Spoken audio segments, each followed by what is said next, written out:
চলো বন্ধুরা, তো তোমাদের দেখাই যে আমার বাড়িতে 12 বছর ধরে পুষছি একটা ইচ্ছাধারী সাপ আছে।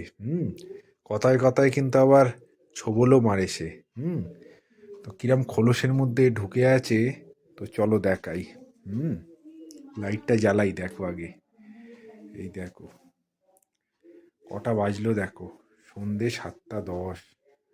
হ্যাঁ, ছেলে মেয়ে কেউ নেই ঘরে। এই দেখো অবস্থা। কি গো, খোলসের মধ্যে, খোলস থেকে বেরো। হ্যাঁ, আবার কি হলো? ওটা কি? হ্যাঁ, কটা বাজলো? আমি অফিস থেকে চলে এলাম। ঠান্ডার মধ্যে কি করব? তাই ঠান্ডার মধ্যে কি করবো মানে? কটা বাজলো এখন? কটা বাজে? কটা বাজে মানে 7:10, সন্ধে 7:10। এখনো এই লাল খোলসটা থেকে বেরো।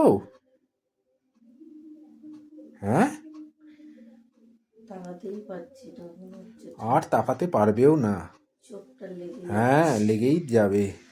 ওঠো, আর বেশি কথা বলবো না। হুম ঠিক আছে। ক্যামেরা করছো? তুমি ক্যামেরা করছো? ক্যামেরা করছি না, আমি জাস্ট বন্ধুদের একটু হ্যাঁ, কথা বললাম। এইভাবে ক্যামেরা করছো? শুরু হয়ে গেছো। ঠিক আছে চলো, আর ক্যামেরা করবো না, বন্ধ করে দিলাম। এই দেখো একজনের অবস্থা। কটা বাজলো? 7টা। এখনো সন্ধেবেলা, এখনো খোলস থেকে বেরোতে পারিনি। হ্যাঁ, আমি অফিস থেকে চলে এলাম।